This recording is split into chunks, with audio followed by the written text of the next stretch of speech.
Hello, hello, welcome back to the Lorethrough, and today we are handling episode 111, and we are starting with the Spirit Caller Cave.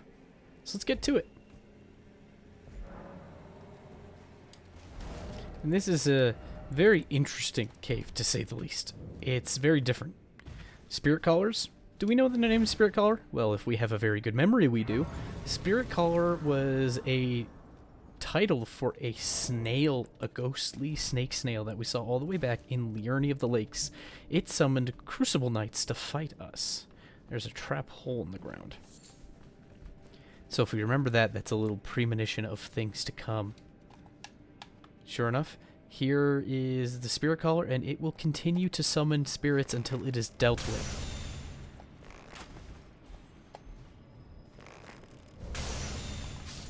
And if you kill it, its mooks go with it. And that's kind of the easy way to handle it. I guess we could just blast it with sorceries, or leave it in some war crime mist, but I don't use the bow that often, so I thought it would be fun to give that a shot. Golden Rune, Hero's Rune. They really want you to have money. Feels like they're dropping big money as a reward more and more in the late game. I don't know if that was because it's rushed, or they didn't know what to put here. Not certain. The people say that the end game definitely feels a little more sparse and sort of content. I think they're trying to give off the feeling of this land is desolate and fairly forgotten.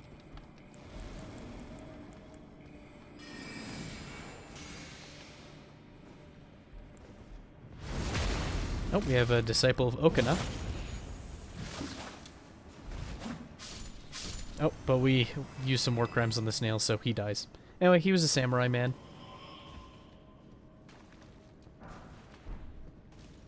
Freezing Grease, Golden Runes.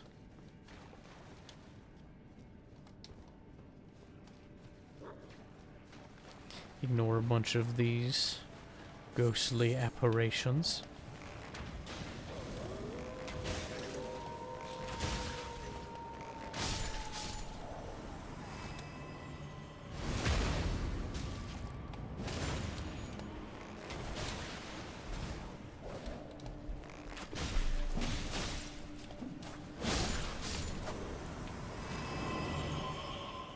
Not too deadly. But if you focus the snails, it trivializes the room. And here we find the white reed set, but no helm to speak of. Armor of the white reeds fashioned from banded iron plates, worn by the Inaba, head disciples of the great swordsman Okina. The Inaba traveled in pursuit of not only the master who abandoned them, but also proper deaths, won honorably through hard-fought combat. To be a white reed is to seek death, fitting for the Inaba, who desire nothing more than to die by the sword. Yep, so it seems they're disciples of Okina. We don't know much about Okina other than he helped us with the Radon fight. So it seems he helped us with the Radon fight. Being an accomplished warrior makes it to the mountaintop of the giants. And that's where we see him. Or sorry, we see his disciples. We don't see him proper. But we will get into this fight. Have a good time about it.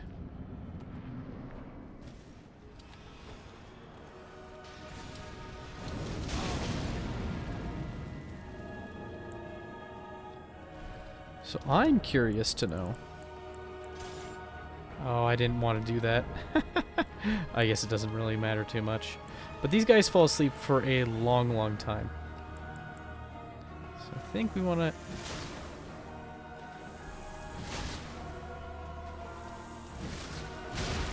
Can they not be poisoned in this form? Doesn't look like it. Watch as I get filtered by this fight. Oh, I thought I could strafe that. I was mistaken.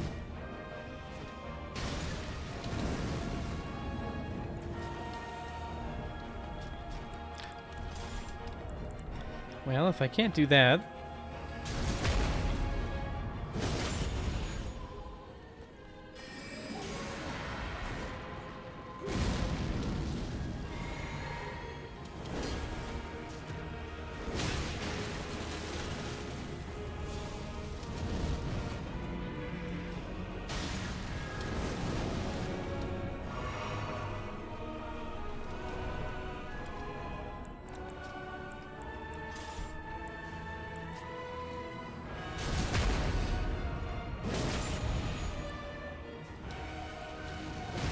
Oh, he's gonna do that.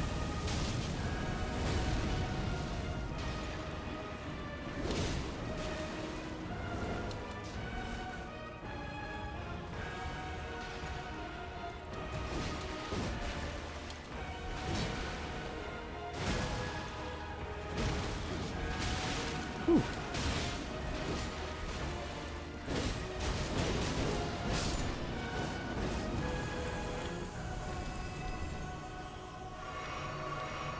So I made a mistake in how I went about this fight.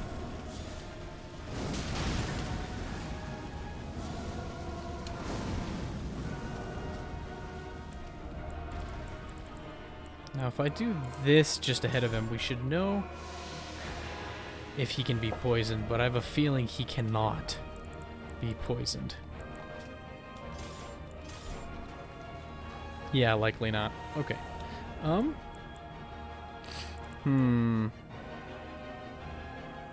I love how we have time to just plan.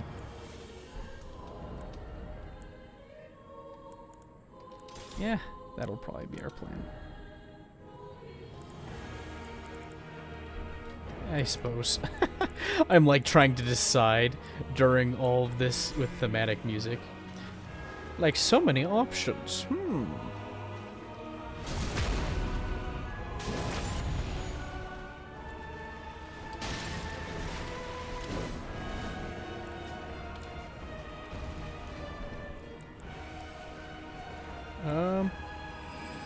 Do this.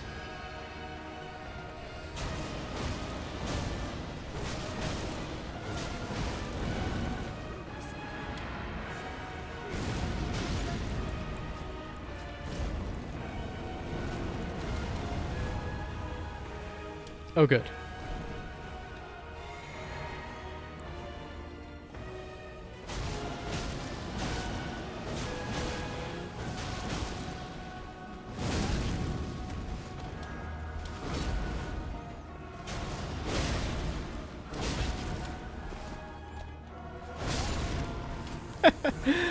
Kind of sloppy, but they're ghostly versions, so they can't be poisoned, and I don't think they can be bled. But they can still be slept, which is kind of funny. But here's the real boss. That took way too long. That's on me, though. Godskin Swaddling Cloth and Black Flame Ritual. I think those are big lore items. So let's take a look. Sacred Cloth of the Godskin Apostles, made from supple skin, sewn together. Gross. Successive attacks restore HP. This is a really good item if you don't know what your slot ought to be. Especially in PvP. If you're making lots of ghost hits, it'll still heal you. So, rewards highly aggressive playstyles. The Glowmide Queen cradles newborn apostles swallowed in this cloth. Soon they will grow to become the death of the gods. It says that, but I think she was vanquished, so really makes me wonder what the narrator's thinking at this point in time. Alright, and we also got an incantation, so let's look at that.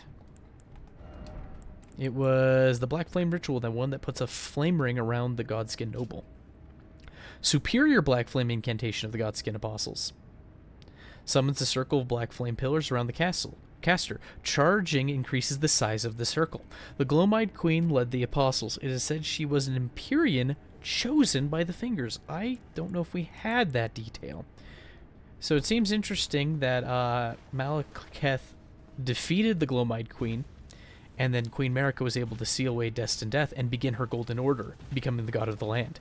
So it seems that the Glowmide Queen was her direct competitor in that conflict. Very interesting. Okay, now we can go back to the First Church of Marika.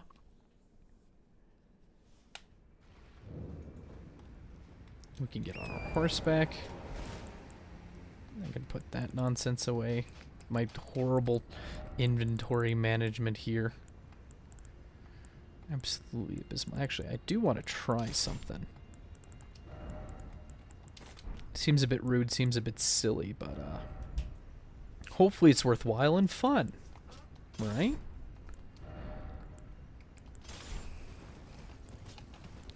We're going to do a little bit of Shamshir gaming. I like the Shamshir. It's a silly weapon. I don't really like curved swords, the small ones, in almost any of the Souls games, honestly. But I like the Shamshir in this game.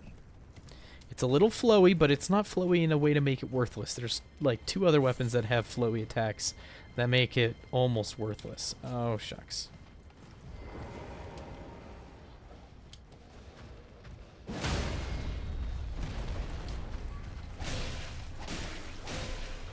I don't know what I was thinking. I thought I had like a crit dagger available or something.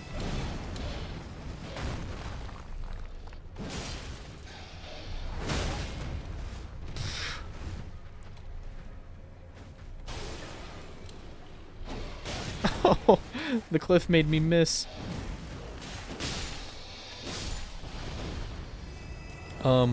Rude? Taking my health away without my consent? I think that's illegal. You can't do that.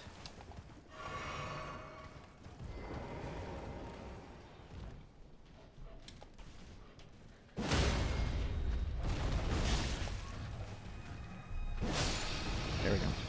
Just do charge attacks. Nothing fancy. I don't always need my crit dagger on me, but the crit dagger is nice. So here we have a fort made up of more of those spiral branch barb things. And there are barricades everywhere and more of those flame monks. Is there a link between them? I couldn't tell you just yet. I'm still trying to figure out personally what those barb twisty things are, even in a meta sense. They're here. They're impaling some of the baddies. Don't know what they are. Or the baddies, the giant corpses.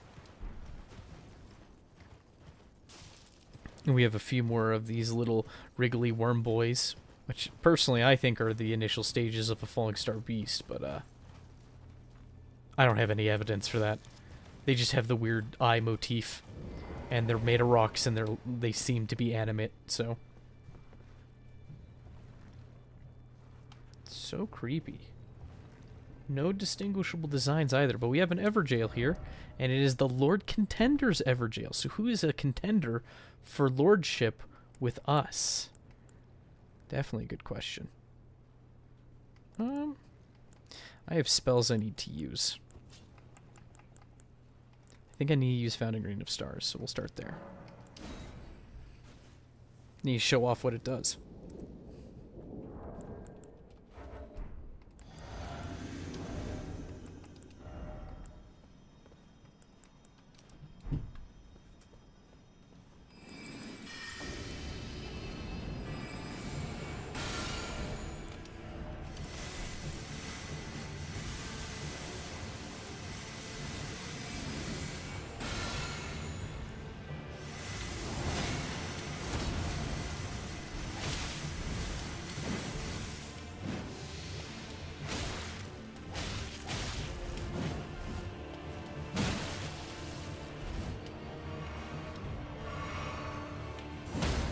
Sorry, Roundtable Night Bike. His name is different, and he's not giving us Frenzy. He has lightning abilities now.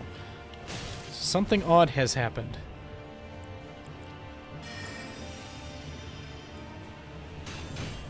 Really? I never know when to parry that charge. I kind of want to let him do it again.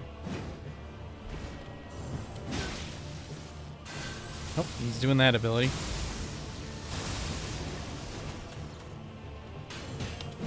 When can you parry that one? Feels easier to parry other players doing the charge. 1,000 damage one-handed. Jeez. Well, guess if he's gonna charge past us, might as well.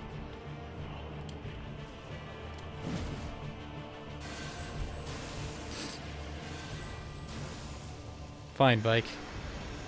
Goodbye. Did the initial explosion hurt him? Does that do damage? I've never tested it at point blank. I think you get knocked out of it. So we get Vike's Dragon Bolt, and his fingerprint set. It's still melty like the Flame of Frenzy. So what's his story? What's going on here? Well, let's take a look at the incantation first. Maybe it'll give us a clue. Incantation of Vike, Knight of the Round Table Hold. Summons red lightning to bolster both the caster's body and their armament held in the right hand. Enchants armament with lightning affinity attacks, increases maximum equipment load. I guess if you're on the edge of being able to light roll, that could be helpful. However, lightning damage negation will be reduced, so you're more vulnerable to lightning. Of all the knights, Vike the Dragon Spear was the one Lanciax loved the most. Lanciax, remember, being the sister of Fortisax, Fortisax being the Lich Dragon, being Godwin's good buddy. So, there's a little tie-in there. So, let's see. Here. So let's see. Let's look at his armor first before I start spewing theory. That'll probably be for the best. Alright. Iron helm, singed and blistered by fingers. Worn by Vike, Knight of the Round Table Hold.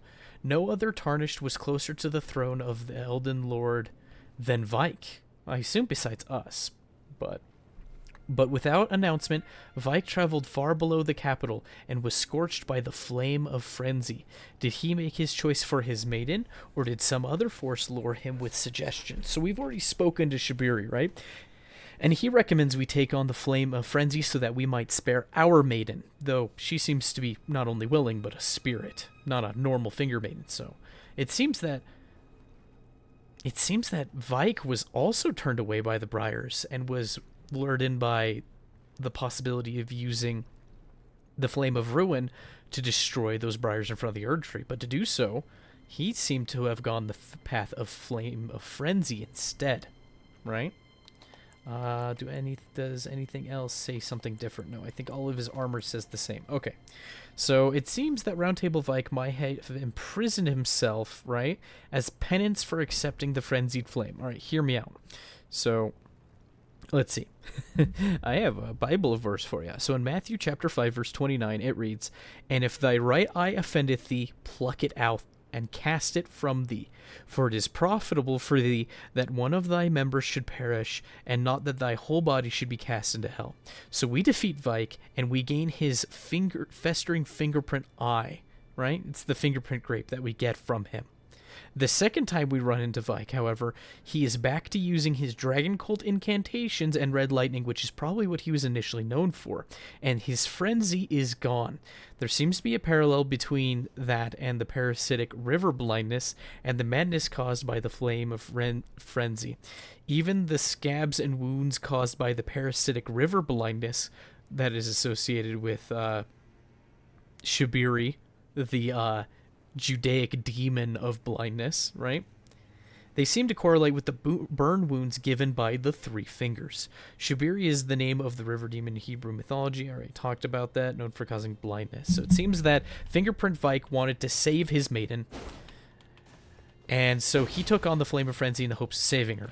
She died anyway. He went nuts, defended her corpse. We fight him. We pluck out his eye as a part of that fight, and he, being cured enough of the Flame of Frenzy, decides to, I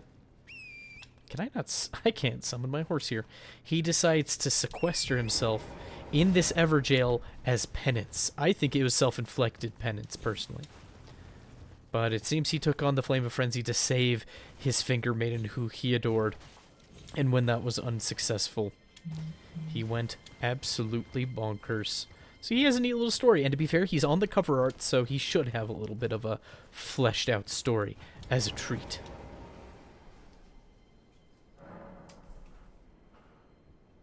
Okay, let's assault this castle and see how far we can get.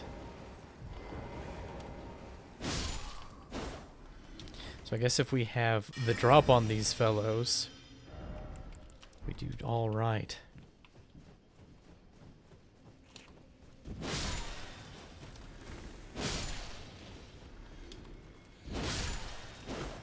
I guess even if we don't have the drop on them, we're still hitting them for 886, which is really good. I mean, our current AR right now is, what, 809?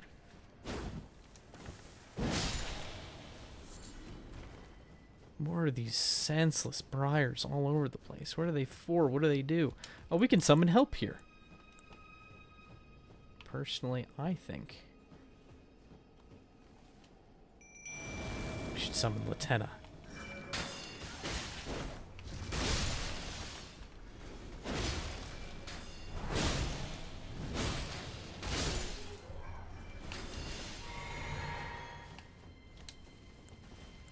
And because we love our war crimes... Oh, I skipped past it. That's on me.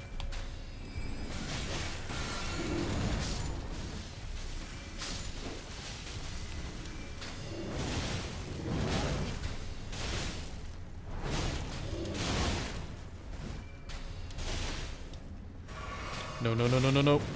Oh.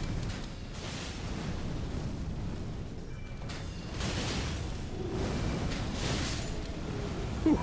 That could have been disastrous, Lieutenant.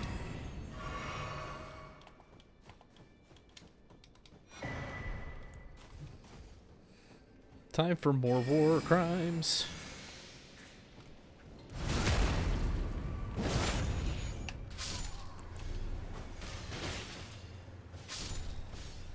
They don't stand a chance going through, getting past my machine gun nest over there.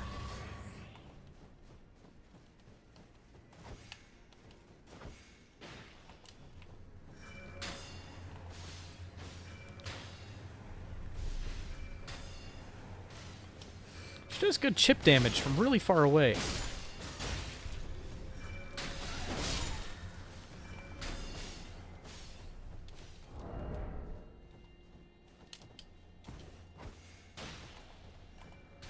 Yeah, she can shoot him from all the way over there. Oh my goodness.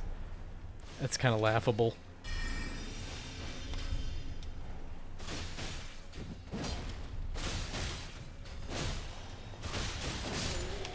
He's just full of arrows.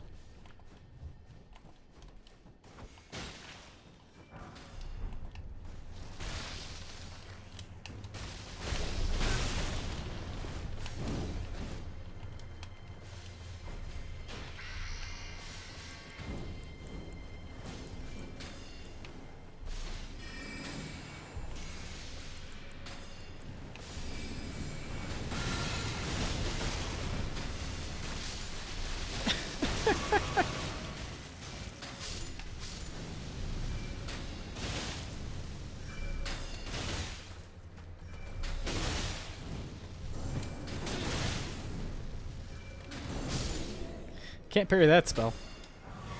Oh, we got a monk's flame mace. Funny that. Alright, Lieutenant, you gotta stick out here, unfortunately. I will go inside and deal with what lies within this fort.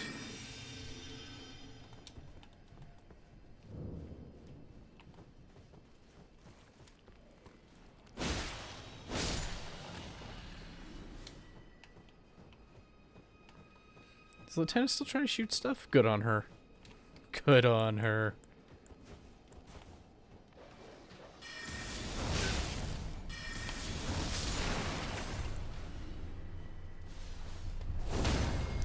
Maybe it's the end little thrust you have to parry and not the startup. I swear you could parry the whole thing just about.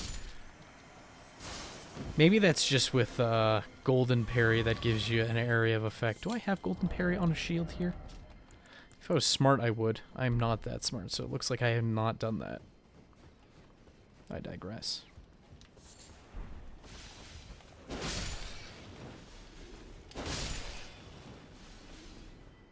Lieutenant's still shooting at stuff. I wonder if she's supposed to join me throughout this little castle. Would be quite nice if she would. I don't think she will.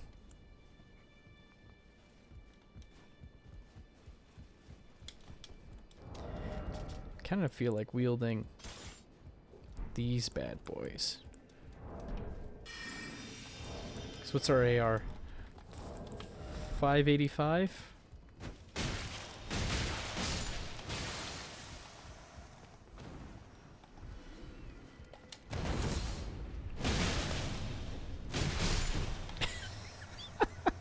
Oh, Endur's useful. If you're willing to make the trade, you might as well. Alright, so you have to break the stuff over here and be careful jumping across. But this is how you advance.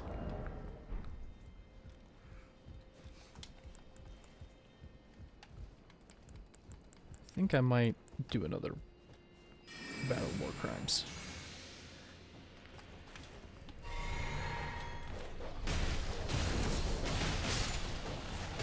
Hate being interrupted by the dogs.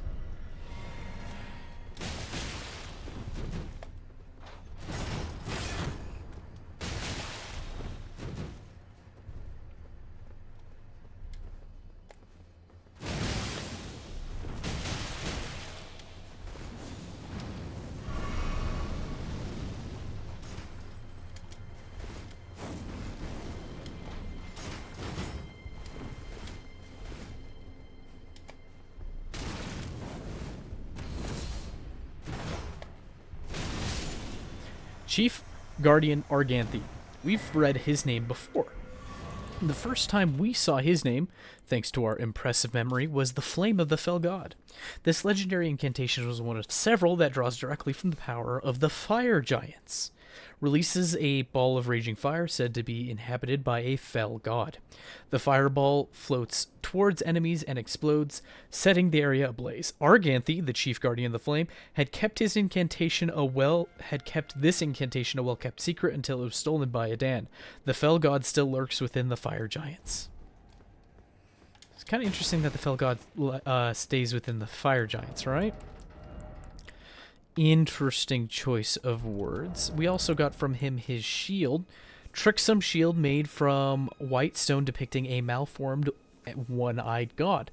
The barrel of a firearm pokes through the open mouth.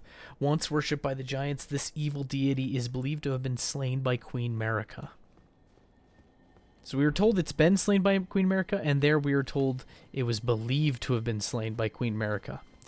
And we also see that same visage on those impaled giants in the distance. And we see it as well on the robes of the fire monks. Heck, it's even on the robes of the black fire monks who have defected. Let's see. Black iron armor adorned with red cloth, attire of the fire monks. The grotesque face sculpted on the chest is said to depict the corrupt ancient god of the flame. Taboos transform into lasting obsessions by virtue of the fear that they inspire. So I guess we have yet to determine whether or not those faces are naturally on the chests of those giants, or if that was a breastplate or armor. We don't know how sophisticated the giants are. Though they seem a bit sophisticated because they have advanced metallurgy. Giant's Prayer Book. We're getting really close. I think we'll get over there. And we'll take a look-see at those giants. And then we'll look at the incantations in this prayer book. But we'll read its description nonetheless. Prayer book that contains the secrets of the fire giants, kept hidden by the prelates who monitored the giant's flame, can be given to a learned cleric to gain access to the following incantations. Giant's flame take thee, and flame fall upon them. And it looks like it's made out of red hair, braided and tied together, and it's got that flame seal on it.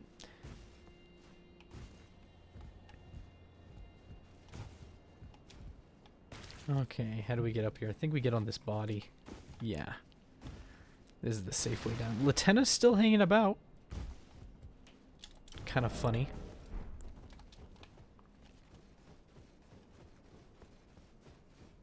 Yep, there she is. Keeping watch. Keeping watch.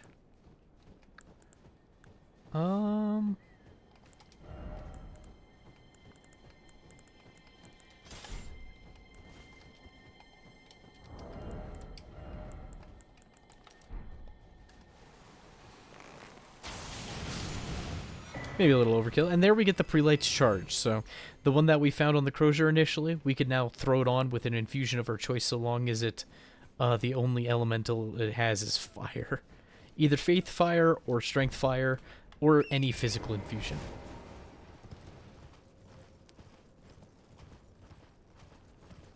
Still rather neat.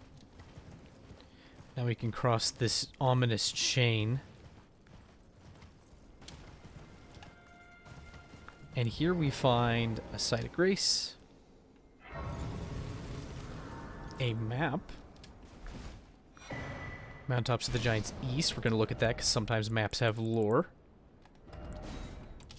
Map of the eastern mountaintop of the Giants. The remote, desolate eastern summit is the highest point of in all the lands between, overlooking even the Flame Peak to the south. Wow. Flame Peak to the south. Yeah, there we are. So we have unlocked this area, and now we can see the frozen lake that we've already traversed. The Guardian's garrison. The like. Alright, let's look at one of these bodies for a moment. And you know what? It doesn't look like a breastplate. He's even got a braid. The braid even has little clasps on it. There are those little round symbols we've seen before. He has a bigger one at the top of that braid, though. I am at a very poor angle to see it. Kind of like what we saw on the bridge. A little less detailed, though. But yeah. He has a whole beard and a face. In fact, the giants look closer to humans than trolls do. But he has a face in his chest. And all of these briars.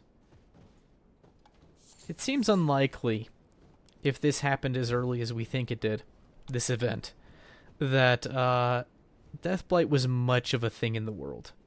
It might have been a little bit. Maybe there were basilisks. Maybe Queen Marika did use Deathblight on the giants to help put them to the sword, but it seems a little unlikely. It could have happened. But that same impaling effect happens when you die of Deathroot, but they seem made. Like, they have little seals on them. They're a little too nice, so it makes me wonder. The Erd Tree kind of hangs overhead. Alright, here's a whack job theory for you. In World War I, right, planes would drop flechette things, barbs, spikes, twisty, sharp metal bits on their foes. That was a tactic they actually used during World War I believe. Are these like natural wooden barbed flechettes from the Erd Tree as it tried to combat the fire giants? Can you imagine giant things like this dropping from the boughs of the Erd Tree? I don't know. I don't have anything to substantiate it. It's just what comes to mind. And they all conveniently got impaled on their backs time and again. I guess if you're hunching over to fight stuff smaller than you, then maybe. And we have a troll there. And trolls, they have their chest cavity open like that, right? And they have more of those roots, but those roots aren't covered in barbs. I always thought it was like dried organs. Ugh, I hate the thought. But trolls also seem to have gone mad. They don't really look too much like humans. But they're supposed to be some sort of relation to the fire giants. But the fire giants, well preserved as they are here, they look more human than the trolls do. Are trolls born with the face of the fell god on their chest, just like the giants seem to have? Because if they are, maybe that was a sign of them switching sides, was casting away the sign of the fell god on their chest. Which, the fact that the fell god has that mark on each of its followers is startling, to say the least. Alright, well, let's head to Muriel, Pastor of Vows, and see what the descriptions are on those two spells in the prayer book we just got. And then we will cut there.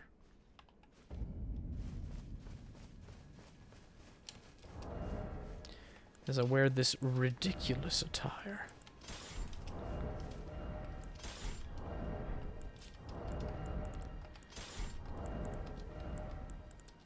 Alright. Greetings. Do you need anything? Yes, Muriel. We need to give you a prayer book. Oh, what have we here? Very well, let us both learn together. Heresy is not native to the world. It is but a contrivance. A good reminder. All things can be conjoined. Alright, and now we can learn Giant's Flame Take Thee and Flame Fall Upon. So Giant's Flame Take Thee, one of the incantations that draws directly from the power of the fire giants, hurls a massive ball of raging fire. Charging enhances potency and causes the ball of fire to explode. It hits a larger area as well, in addition to doing more damage. There is no record of this incantation in common prayer books. Only a select few prelates know of its existence. And now us, because we killed Arganthy. Flame Fall Upon Them. One of the incantations that draws directly from the power of the fire giants, hurls several balls of fire at once, charging enhances potency, and causes the balls of fire to explode. There is no record of this incantation in common prayer books. Only a select few prelates know of its existence. So it's the same, but in terms of description. But behind this one, we can actually see the seal in the background a little bit. It's a little more clear on incantations like this, though. That flame seal. Alright, well, that's going to have to be it for episode 111. Thank you for joining me. Next time, we're going to do a little more of the mountaintops of the giants. And don't worry, we'll work our way north eventually.